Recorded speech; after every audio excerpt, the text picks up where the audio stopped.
வியாழக்கிழமை அல்லாஹ்வுடைய தூதர் மரணமாவதற்கு சில நாட்களுக்கு முன்னால் வியாழக்கிழமை அல்லாஹ்வுடைய தூதர் ஸல்லல்லாஹு அலைஹி வஸல்லம் மக்ரிபுடைய தொழுகையில் கலந்து கொள்கிறார்கள்.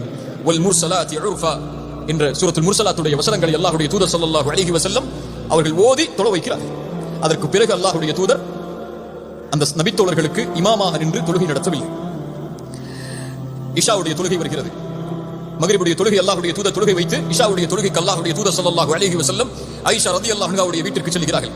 நோய்வாய்ப்பட்டிருக்கக்கூடிய அல்லாஹ்வுடைய தூதரால் எழுந்திருக்க முடியவில்லை. அல்லாஹ்வுடைய தூதர் கண் விழித்தவுடன் கேட்டார்கள், அஸ்ஸல்லன் நாஸ், இந்த நபித்தோழர்கள் தொழுது விட்டார்களா? ஆயிஷா ரலியல்லாஹு அன்ஹா சொன்னார்கள், யா ரசூலல்லாஹ், எப்படி தொழ முடியும் அவர்களா? உங்களுக்காக காத்துக் கொண்டிருக்கிறார்கள். அல்லாஹ்வுடைய தூதர் எழுந்திருக்க முயற்சி செய்கிறார்கள். தண்ணீரை என் மீது ஊற்றுங்கள் என்கிறார்கள். மயக்கடித்து விழுகிறார்கள். அல்லாஹ் அக்பர். மறுபடியும் மயக்கம் தெளிகிறது. கேட்டார்களா அஸ்ஸல்லன் நாஸ்? ரசூலுடைய முதல் கேள்வி, தொழுதார்களா இந்த மக்கள்? யா ரசூலல்லாஹ், இல்லை அல்லாஹ்வுடைய தூதரே, உங்களுடைய வருகைக்காக காத்துக் கொண்டிருக்கிறார்கள். மறுபடியும் தண்ணீரை ஊற்றச் சொன்னார்கள். மயக்கடித்து விழுந்தார்கள். நான்காவது முறை கேட்டார்களா அஸ்ஸல்லன் நாஸ்?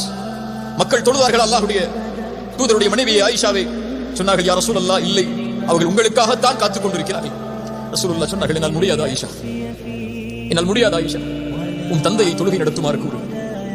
யார் தந்தை? அபூபக்கர் சித்திக் ரலியல்லாஹு அன்ஹு.